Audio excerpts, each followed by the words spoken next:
thousands of working families facing high housing costs, medical care, and more abundant than beyond the majority of our kids.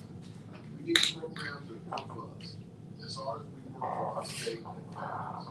Hey, policymakers and politicians, it's time to be honest.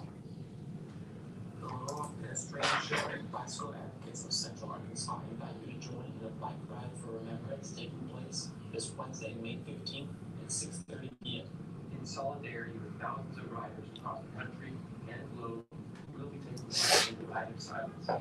A silent bike ride that has taken place annually since 2003, and last year saw 228 locations worldwide participate.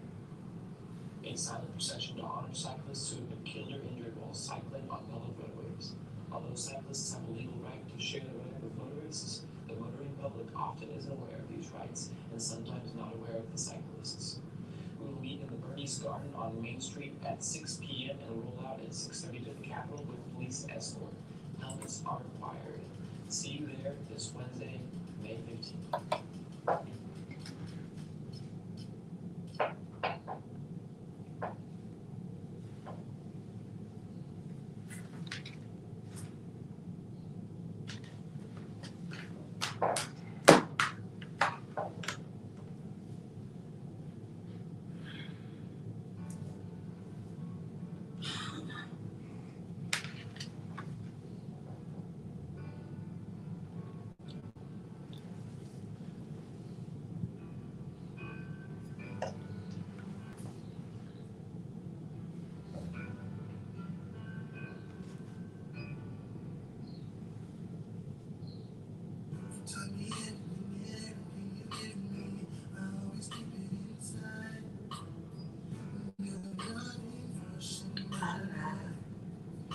Yeah, there isn't anything or anyone that I can be. You just wouldn't be right. If I didn't have you by my side. Oh, you were there for me to love and care for me when skies were gray.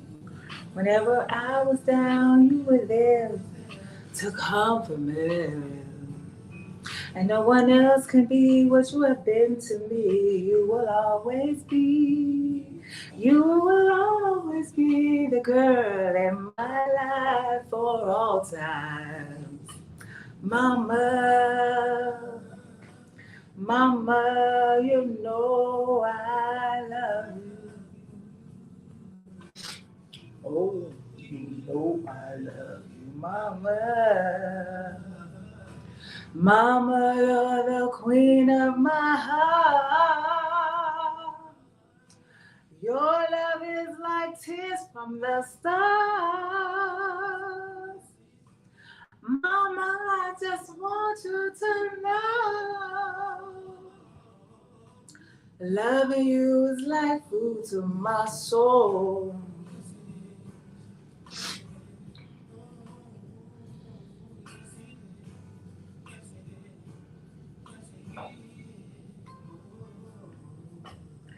You're always there for me, you've always been a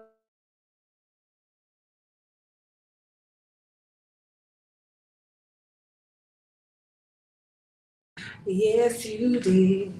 And you took up for me when everyone was doubting me. You always did understand.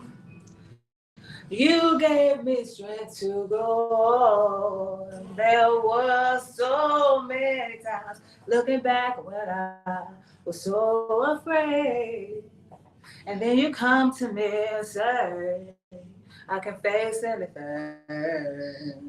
And no one else can do what you've done for me. You'll always be. You will always be the girl for my life.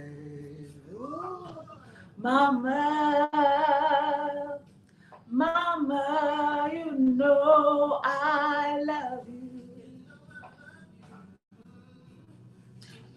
Oh, I love you, Mama. Mama, you're the queen of my heart. Your love is like tears from the stars. Mama, I just want want you to know, loving you is like food to my soul. Never go a day without you. Yeah. Fills me up just thinking about you. I'll never go a day without my mama. Mama, you know I love you. You know I love you. Mama, you're the queen of my heart. Your tears is like tears from the stars. Mama, I just want you to know, loving you is like food to my soul.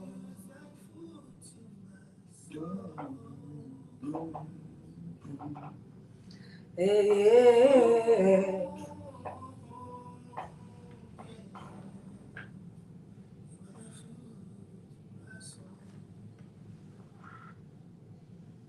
Yes, Boys to Men bringing us in this morning with Mama, a song for Mama. We'll be talking about that in just a moment. But let me say hey to Cedric Williams. I see you this morning.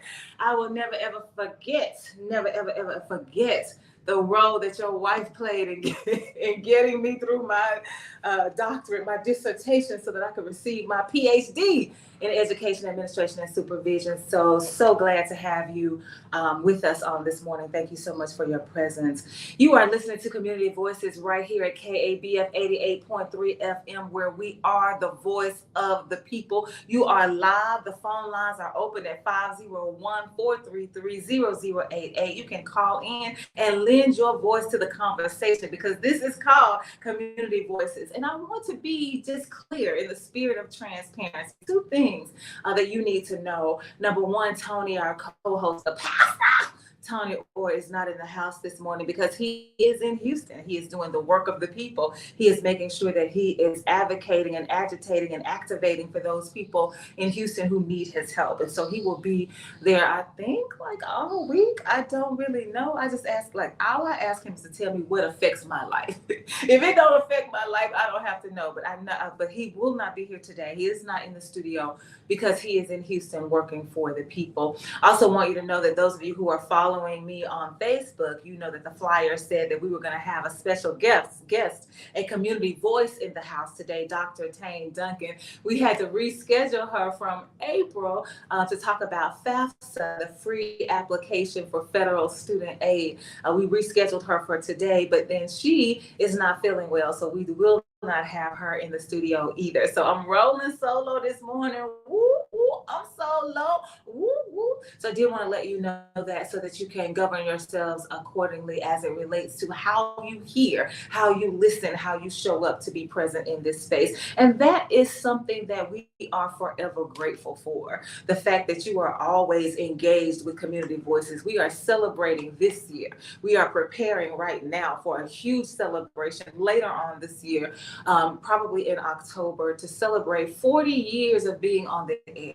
100,000 watts of local community radio that does not happen anywhere else except for 11 other places. There are 12 100,000 watt local community radio stations, and KABF is one of them. And the only reason we are one of them is because of you. You make it possible. How you show up every single time, regardless of the lane, you find yourself in a lane that says, I want to make sure that I am supporting you with whatever resource I have in my hand. And for that, we are grateful. I don't ever want you to think that we are not grateful for you. And so in that spirit of gratitude, I greet you this morning with the Zulu tribal greeting, Sawubona.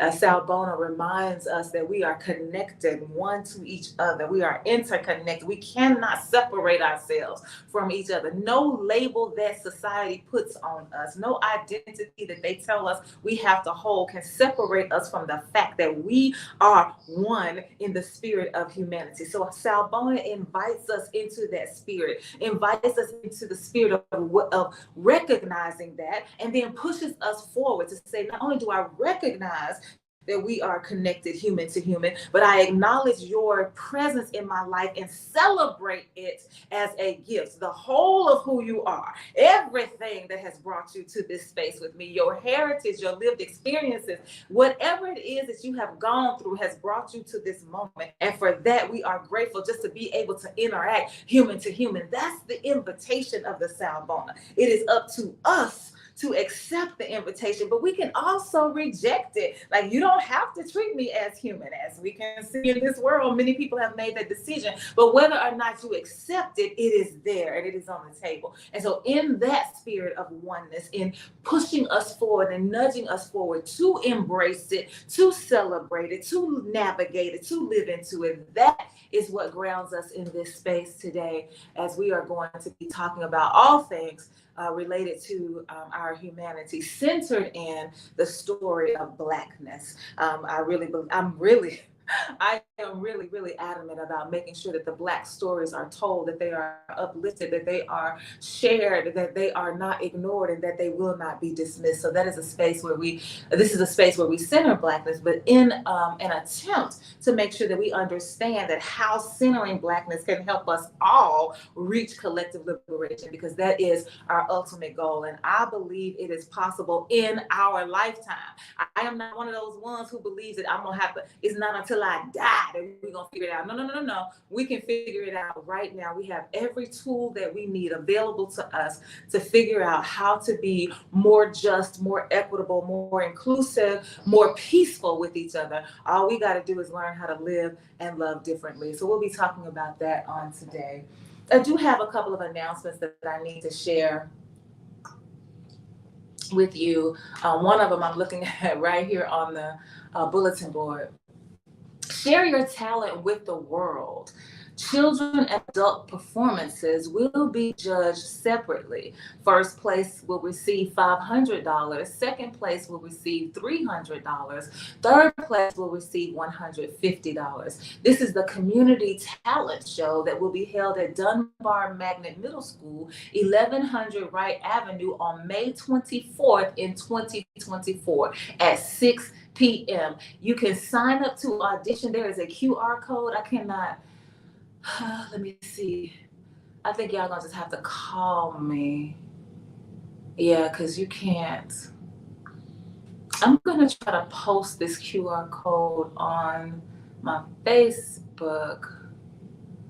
But those of you who do not have access to internet, then just hit me up. You can call me at area code 228-236-7440. That is my direct line, 228-236-7440. You can call me here in the studio, 501-433-0088. But if you call me in the studio, I cannot give you the QR code. You're going to have to hit me up on my phone for me to share the QR code. But the number to the office is 501-372-6119 if you would like more information about this opportunity to share your talent. 501-372-6119. We have the amazing, talented Charles Ray in the house as our new program director, who can help you with all that you need to know about the announcements that are being shared, so that you can make sure that you find your place in the events that are designed to engage you, designed to uplift you, designed to inform you, designed to educate you, designed to make sure that you know just how much you are valued in the community. I want to make this announcement as well. Hepatitis testing day is May 19th. Jericho Way will be testing on May 17th from 10 a.m. to 12 p.m. Please come out to support this event. Hepatitis testing day is May 19th, but Jericho Way will be testing on May 17th from 10 a.m. to 12 p.m. Please come out and support this event. And the location is on 3000 Springer Boulevard, right here in Little Rock, 72206. There is no cost for this testing. Hepatitis testing, you can get it done free, and you can also get your HIV testing done as well. Please, please, please do not think that only people who are same gender loving are ones who are at risk for HIV. That is a very harmful myth that we have been living with for quite some time. But anyone who is sexually active, I don't care how old you are. You can be 87 years old like my mama. You can be 102 years old like somebody else's daddy. Whoever you are, if you are sexually active, then you need to be tested for HIV. So if you haven't had your test, we want you to get tested, I think, every 3 months. Yeah, if I'm not mistaken, you want to get tested every 3 months, but definitely twice a year, for sure, at least once a year. And that testing will also happen at Jericho Way, 3000 Springer Boulevard in Little Rock. The cost is free on May 17th, which is a Friday, from 10 a.m. to 12 p.m. That is what we are inviting you to do so that you can take care of your own health, your own sexual health. It is not up to the other person to make sure that they have the condoms or the female condoms or whatever. It's up to us to make sure that we are taking care of our own sexual health. Also want you to know that Sparking Dialogue Through Drama presents socially themed theater experiences for teen audiences. Through performing arts and dialogue, artists and audiences explore meaningful stories about history, identity, and culture within local, national, and international contexts. In this edition of Sparking Dialogue, the Arkansas Museum of Fine Arts presents Breaking the Box, a live performance that combines documentary theater with fiction, video footage, and music to examine race, education, and the school to prison pipeline in America. Breaking the Box dives into this complex topic, offering a unique forum to engage in topics through the lens of performing arts. The post-show discussion with the creators allows the audience to dialogue with the artists on the themes presented. There are free tickets that I am giving away today, right here at 501-433-0088, KABF 88.3 FM, where we are the voice of the people. You can call in. All you gotta do is call in and say, give me a ticket. It ain't no trivia. You don't have to answer any questions. You don't have to remember the name of the show. You don't have to know where it's gonna be located. All you have to do is call in and say, hey, I'm interested in a ticket to break, one of those free tickets to Breaking the Box. Now, if you know you're not gonna go, don't get the free ticket if you know you're not gonna go, because it is happening on Thursday night at 6:30 p.m. So 2 days from now, Thursday night at 6:30 p.m., I will also make this announcement on that day. So if you just call in, I got 10 free tickets to give out. And I'll just simply write your name down, hand it to Keith Harper, who is the artistic director for Ozark Living newspaper. We have had him on the show more than once. He wants you to know that he is still interested in you showing up in this space to enjoy Breaking the Box.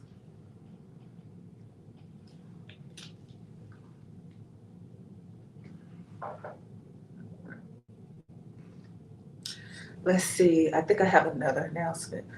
I also want to remind you about freeing Black mamas. Free Black mamas. The Little Rock Freedom Fund. Oh my goodness.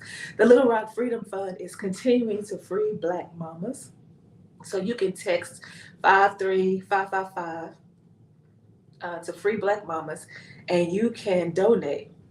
Osiris just posted, Osiris Bali, who was in the show not too long ago, he was the one who reminded us, he posted about them being out there even now. I think it was yesterday.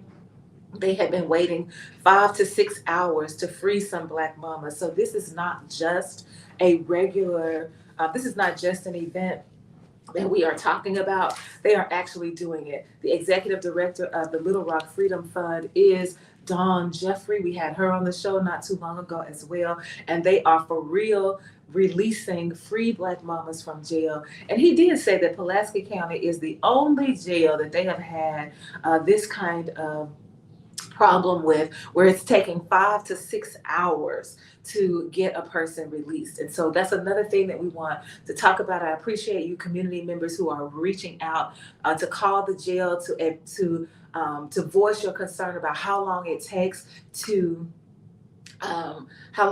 release a Black mama, or anybody, how long it takes. And what's interesting about the post that Osiris had on Facebook is that we were looking at how many, he sent a picture of how many cars are waiting for mamas, Black mamas in this season to be released.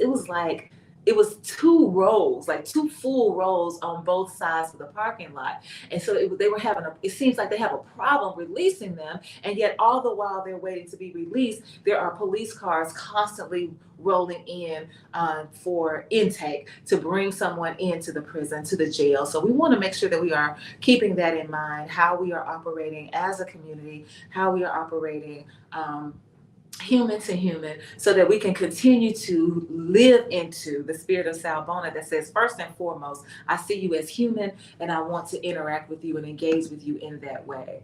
Look at this. Good morning. Okay. Is that Shaj? I don't know how you say your name, but I see you on Facebook. Thank you for joining in. We appreciate your presence in this space. I want to also give us our tidbit for today. Today is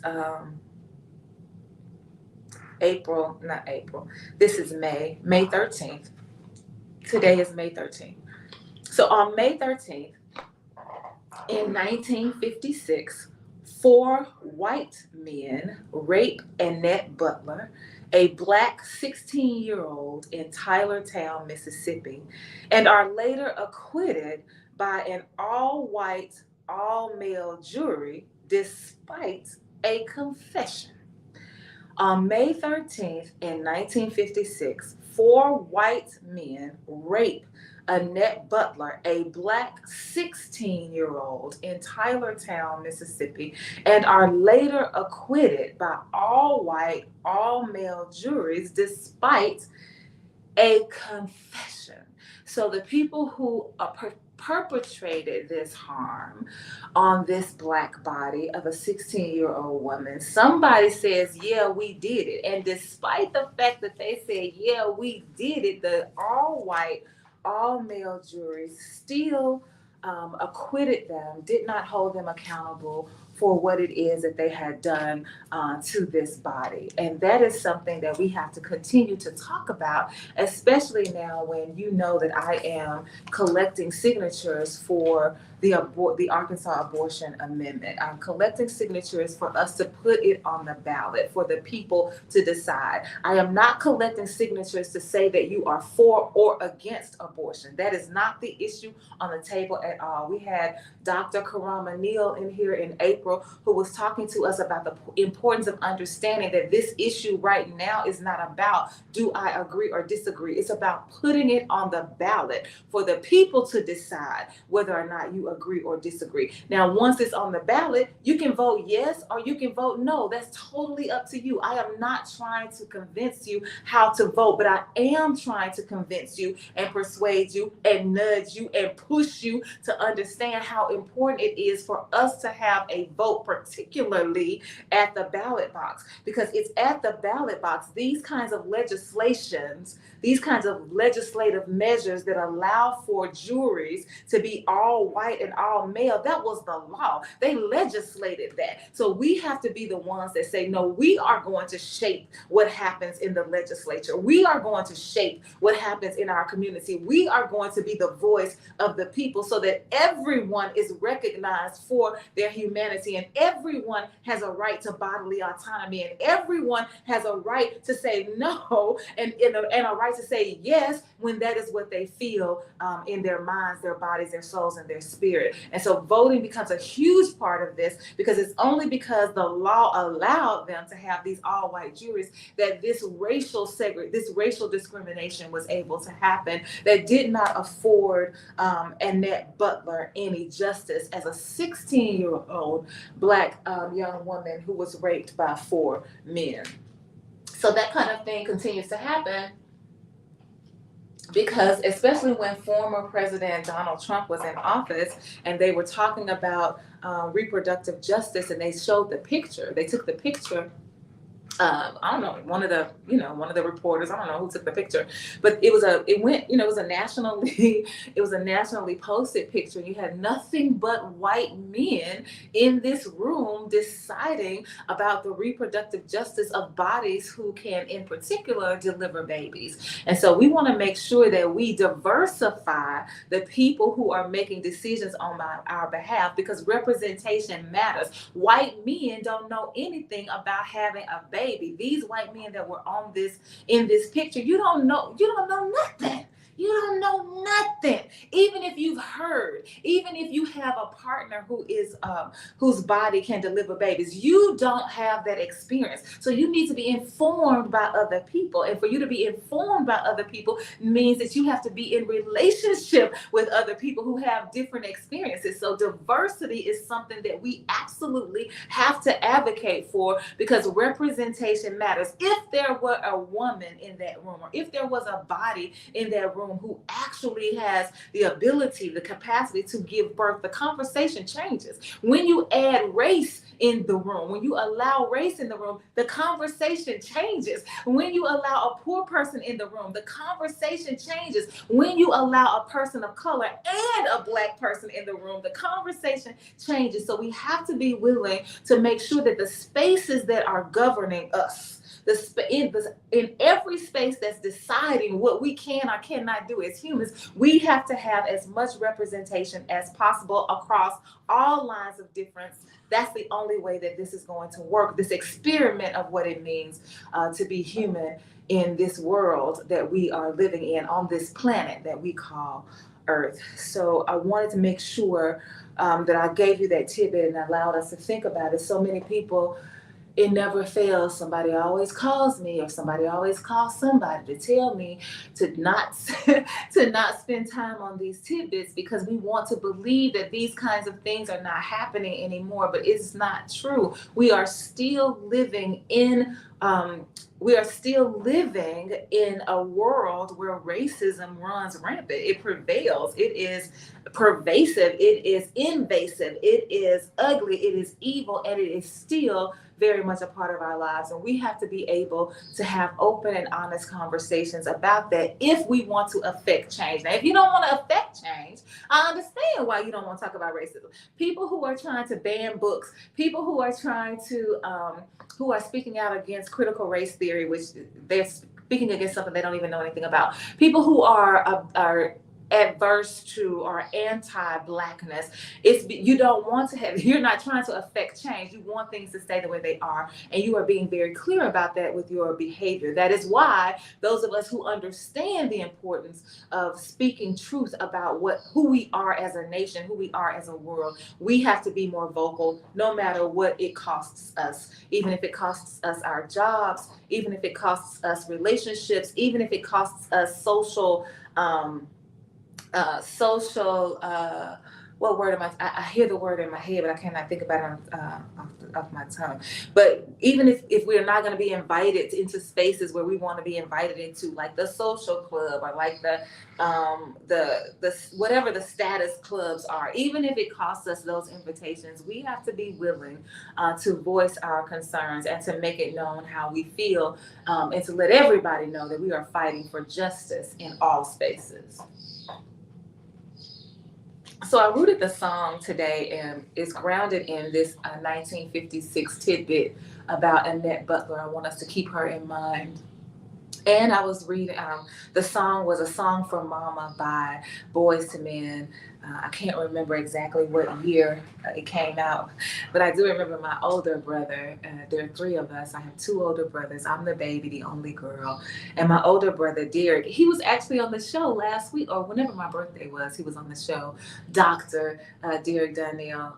He sent the song to my mama as soon as it came out, and she was listening to it on her phone, and it brought tears to her eyes. And I think that lots of people who heard the song felt like it was something that touched them way down deep, and they were able to resonate with it because they do have that kind of mama that is espoused in this song, that kind of mama that said, even when I made bad decisions, even when I did not do what was best for me, even when I bucked against you, you were trying to tell me, mama, what to do and what not to do. And I decided to go and do whatever I wanted to do. And even though it backfired, you never held that against me. You were still receiving me with open arms and unconditional love. When those of us who have that kind of mother, this song resonated way down deep, and we were playing it and we were thinking about it, we were crying about it, and we were also engaging our mothers in the conversation and dialogue and letting them know how much we appreciate them. It was a call to arms. It was a call to action, this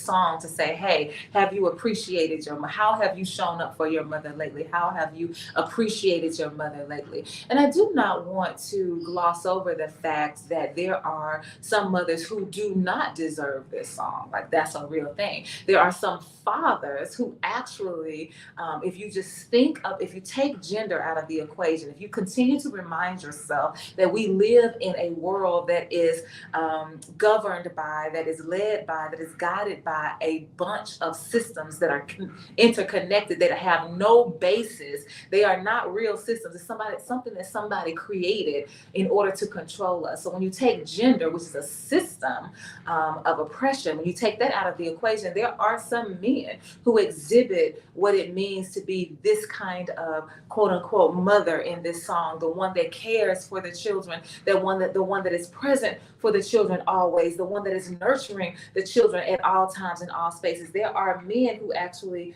do that. And so we want to make sure that we are always broadening the conversation and nuancing it so that we can have more, so that we can think more deeply about what it is we are saying and how it is that we are interacting. I think I just missed a call. I didn't see it flashing, but I think I did. If you're calling, call back in. I want to hear from you. We are the voice of the people. This is 501-433-0088. That is the number in the studio. We want to hear from you. If I missed you, my apologies. Please call back. Let us hear what you have to say.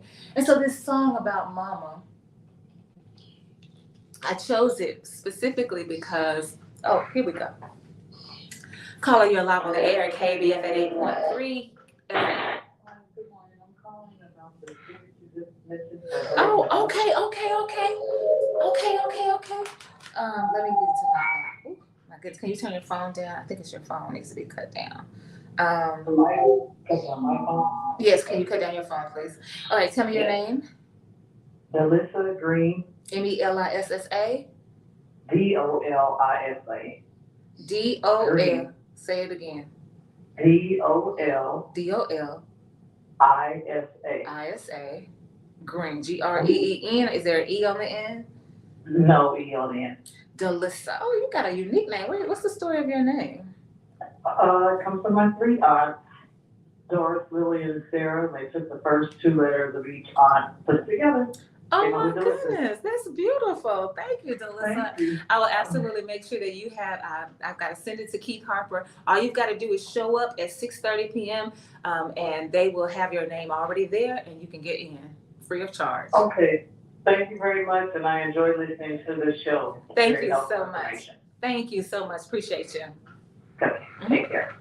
All right, y'all see Delissa. She done started us off. We got 9 more tickets to give away at 501-433-0088 for Thursday night at 6:30 p.m. Breaking the Box is an absolute theater performance that you do not want to miss. Look, I probably need to put my own name on the list now that I think about it. But no, these tickets are available to you. I'm not going to grab one.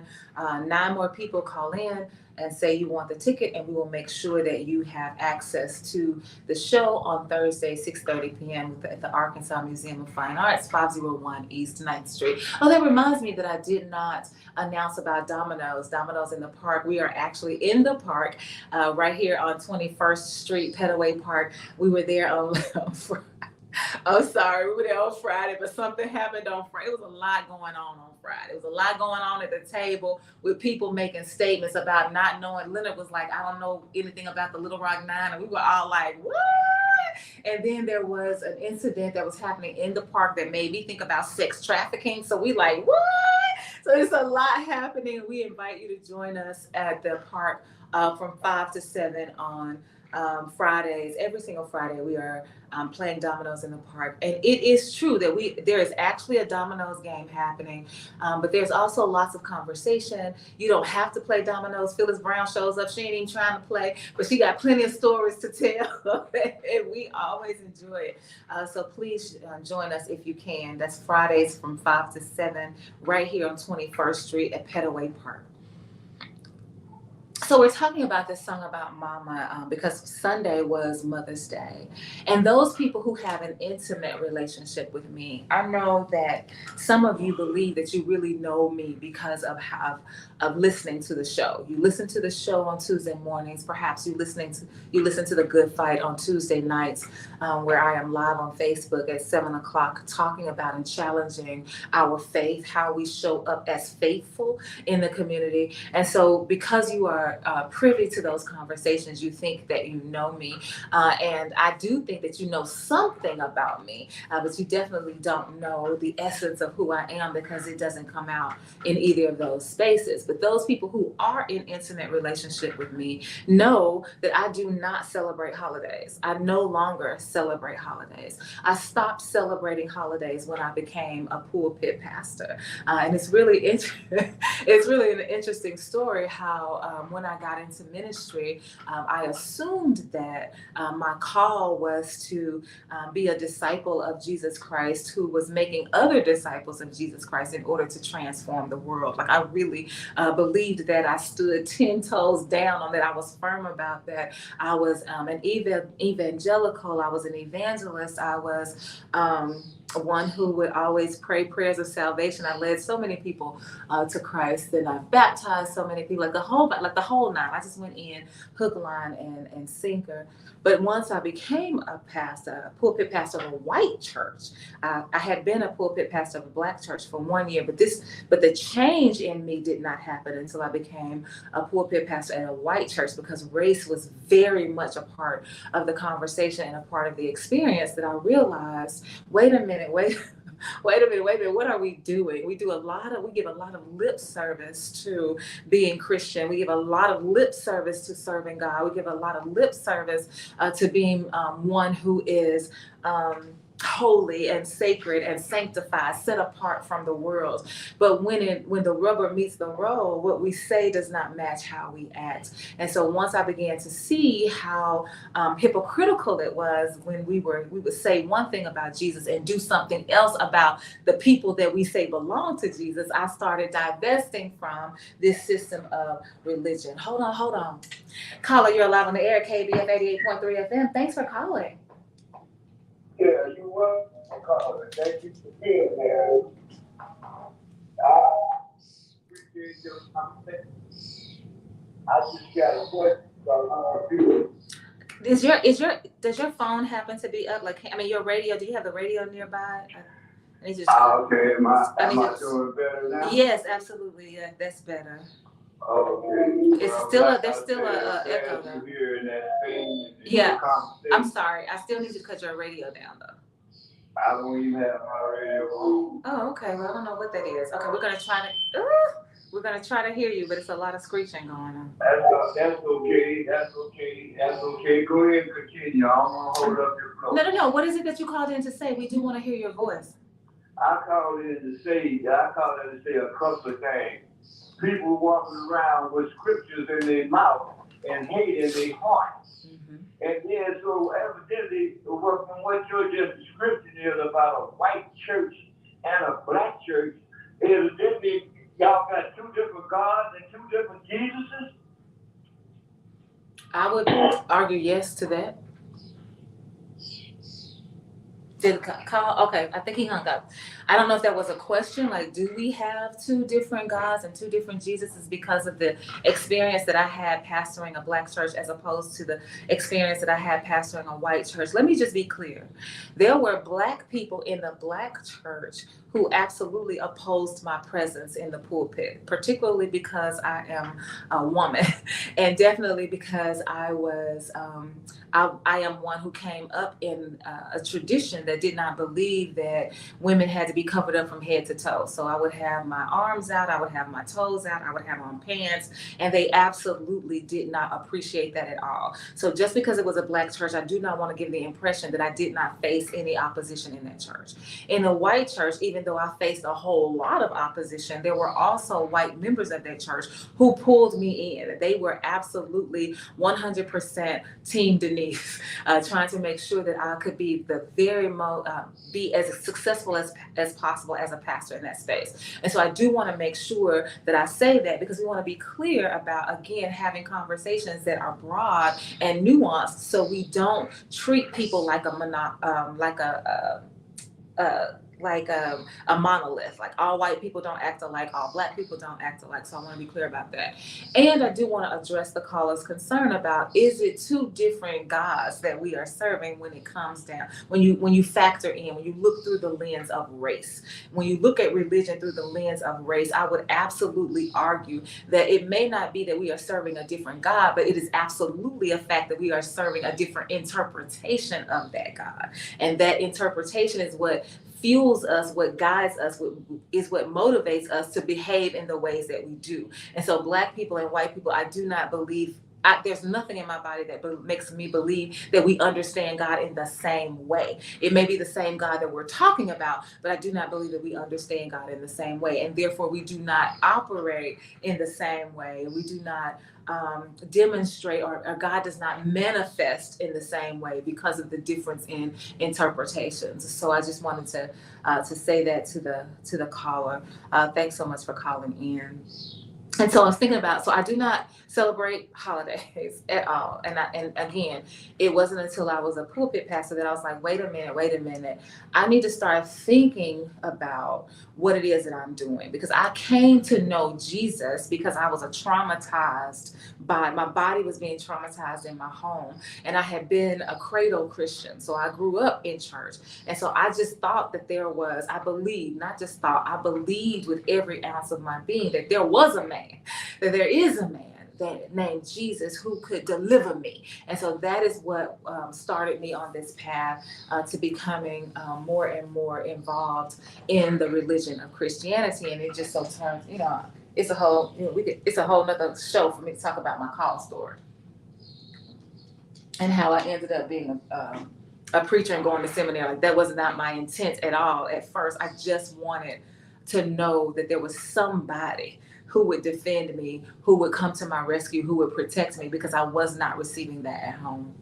And so I started divesting from this system of religion when I became a pulpit pastor, particularly at Mississippi City United Methodist Church in Gulfport, Mississippi.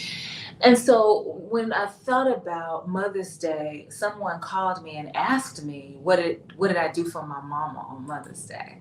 And I was like, what did I do for my mama? Like, what do you mean? Like, well, they were like, well, did y'all go out to eat? Did y'all go to church? Like, what y'all do to celebrate Mother's Day? And I was like, yeah, I bought her some flowers and I gave her a card, but I didn't do that because yes, I did that because it was Mother's Day, but that's not something that I do just because it's Mother's Day.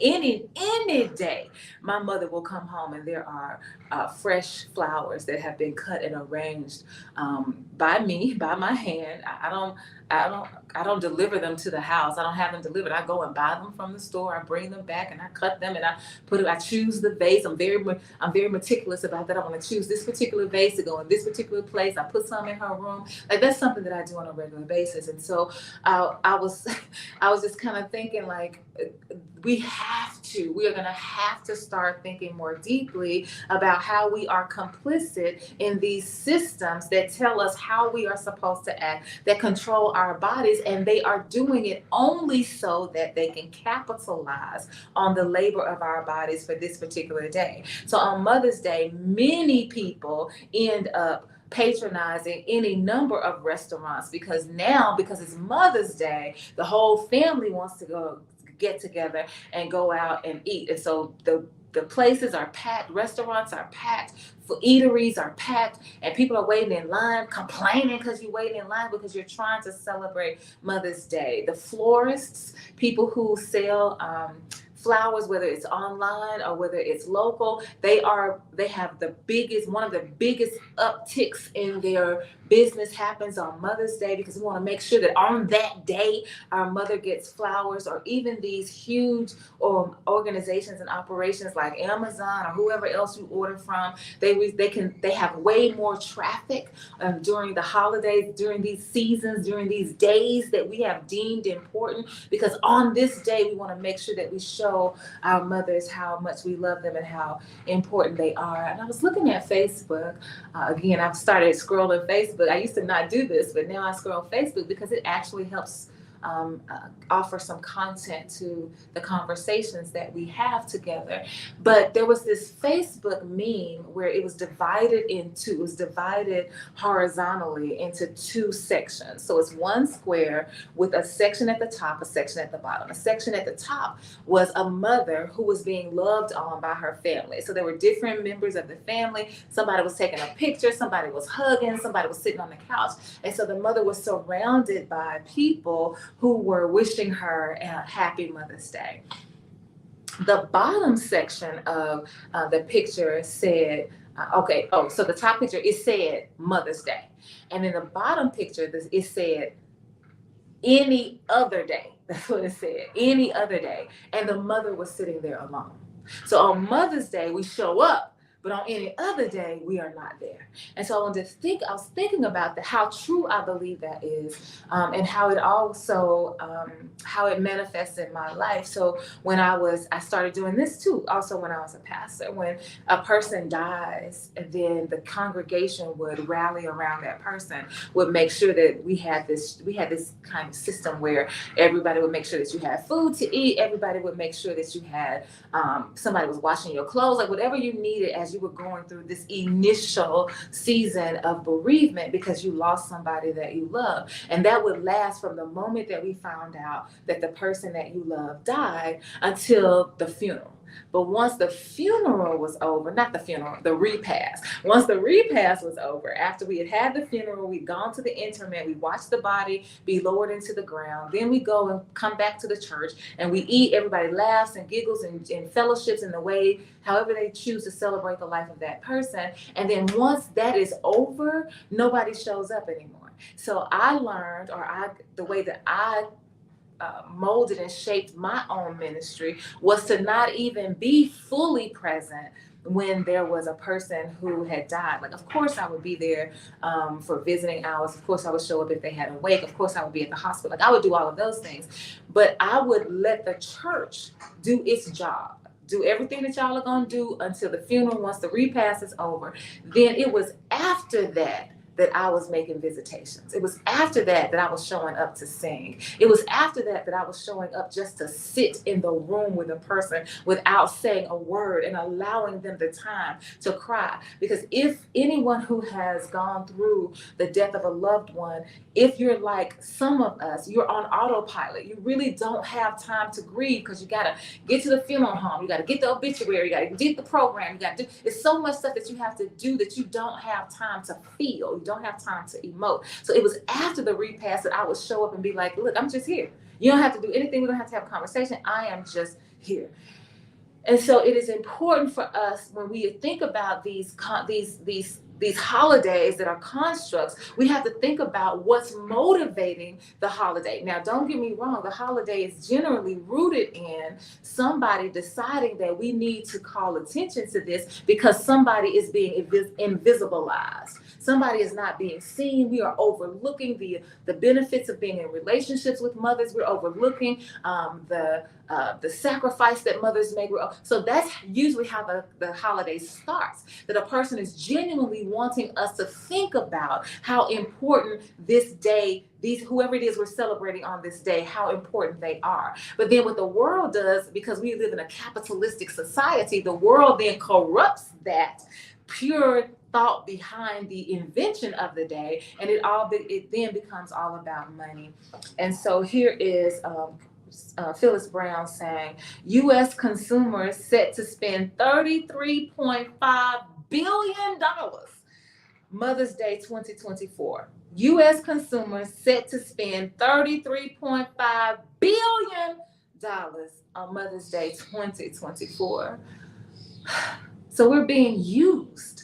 We're being used to fund somebody else's lifestyle, really, because when we think about the job, when we think about the employment industry, when we think about how resistant some people are to raising the minimum wage, when we think about how resistant some business owners are to granting a holistic package of benefits that says, yes, we're going to give you maternal leave. We're also going to give you paternal leave when you have a baby. We're going to give you days off. We're going to give you mental health days. We're going to give you a holiday to go vote. You're so resistant to those things because you want to control this body in a way that serves you fiscally. You want to be able to make sure that your shareholders, your stockholders, that they have as much money as they can possibly get at the end of whatever session, whatever season it is, economic season it is. But the workers themselves are living and working under conditions that are not suitable for them to be the family, to be able to care for their families in the ways that they want to. So we have to think about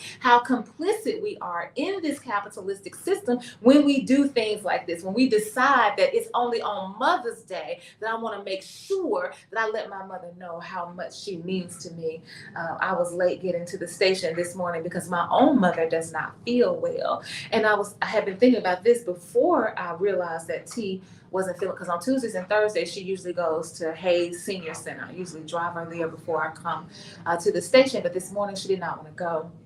And so when I was thinking about this conversation, I was like, my mother is sick today. Mother's Day was Sunday. Today is Tuesday, and my mother is sick today. She don't care nothing about no flowers today. She cares about what's happening to her body. And I'm saying to her, I'll be right back. As soon as I finish with the radio station, I'm saying this to her as I am tucking her in to the bed so that she can get some rest while I am away. I'm trying to make sure that when I leave here, I said, I'm only going to make one stop. The only stop I'm making is to the Walgreens that's right there by our house, because she has to get this medicine to keep her from vomiting so much, because that is one of the major issues that we are worrying about. Yesterday on Monday, I had to call the doctors. I was calling the doctors to advocate for her as it relates to her health. Yesterday wasn't Mother's Day, but my mother needed me in that moment because she is not in a situation. She has decided that I trust you, Denise. I trust you with my care. I trust you with my life. I trust you with my business decisions. I trust you with everything that's going to help me live my very best life now that I've got more days behind me than I do in front of me. And it ain't got nothing to do with Mother's Day. It's got to do with honoring the person that is in your presence, whoever that person is. And I remember that I even gave a man a gift on Mother's Day, because in my mind, and when I was writing in the card, I said, Mother's Day is not about gender to me. It's about care and concern. It's about being fully present. It's about showing up. It's about activating. It's about advocating. It's about loving. It's about being there, making sure that you are doing everything you can to honor the life that you are I was getting ready to say blessed, but I don't want to use that word. Honoring the life that you now have with you. Like, it's like we have these hands, and we talk about Christianity, and the caller was like, what kind of God are you serving? Like, we're supposed to have holy hands, not holy hands that bring an offering to the up front to the church, not holy hands that tithe so that there may be meat in my house, but we have holy hands to say, I want to make sure that I am handling the people that I am caring for, that I am choosing to see and to hear and to respect and to know whoever it is that is in my presence in that space, not because a day dictates it to me, not because a day says this is important for me to remember, but because I understand what it means to be human. And I understand that as humans, we need other humans in our lives. No man is an island. Ain't no such thing as I pull myself up by my own bootstraps. There's no such thing as I'm a self-made man. None of that is true. All of that is a lie. We have to have each other to make it work. And it doesn't have to be your physical mama. One of the things I learned when I first started advocating for and agitating and activating for people who are lesbian, gay, bisexual, transgender, asexual, agender, polyamorous, gender nonconforming, plus, I want to make sure I include everybody. One of the things that I learned is that there are times when you have to choose your family. Blood don't make you family. We say this thing about blood is thicker than water, so we're supposed to cleave to our family members, and more so than we do to people who are not in our bloodline, and that's just not true. There are times when we have to choose our family because those who we were, whose lineage we were born into, just don't love us the way that we deserve to be loved. And that's just real talk. And then what we do, because we don't talk about that, there was another meme I saw on Facebook that somebody posted that said, Mother's Day hits a different way when your mother is in hell. I was like, wait now.